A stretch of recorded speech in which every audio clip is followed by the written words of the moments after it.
نحمده ونصلي ونسلم على رسوله الكريم اما بعد فاعوذ بالله من الشيطان الرجيم بسم الله الرحمن الرحيم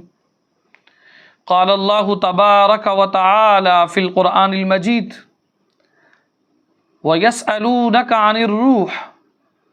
قل الروح من امر ربي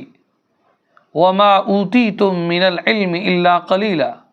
صدق اللہ العظیم۔ برادران مکرم و عزیزان محتشم، آج کے درس کے اندر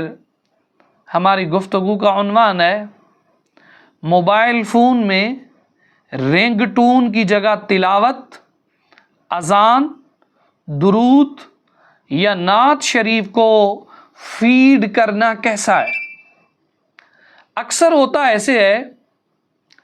کہ موبائل فون پر تلاوت قرآن یا نعتیہ کلام لگا ہوتا ہے،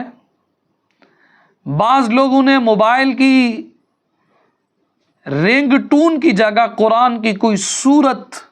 مثلا سورہ رحمان یا اذان یا نعت یا درود یا اس سے ملتا جلتا کوئی ذکر لگایا ہوتا ہے، آپ انہیں فون کرتے ہیں تو سورت قرآن یا اذان یا نعت سنائی دیتی ہے، پھر وہ اچانک اپنا موبائل فون آن کرتے ہیں، تلاوت یا اذان یا نعت یہ درمیان میں کٹ جاتی ہیں، تو اس کا شرعی حکم کیا ہے؟ تو اس کے متعلق ذرا توجہ کے ساتھ سماعت کیجئے گا۔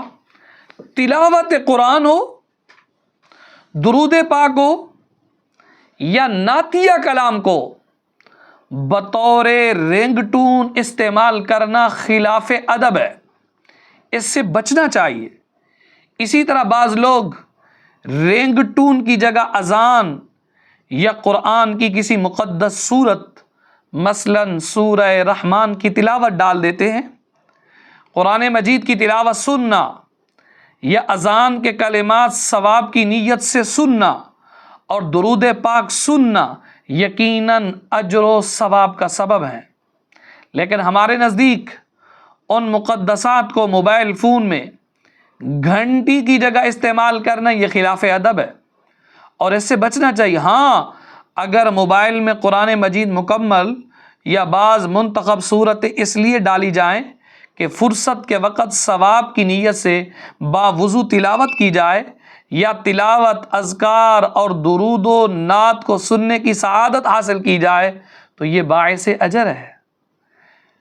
چونکہ قرآن مجید سافٹ ویئر میں ہوتا ہے اور اسکرین پر مستقل طور پر ثبت نہیں ہوتا، اس لیے اسے موبائل میں محفوظ رکھنا یہ خلاف ادب نہیں ہے۔ جہاں تک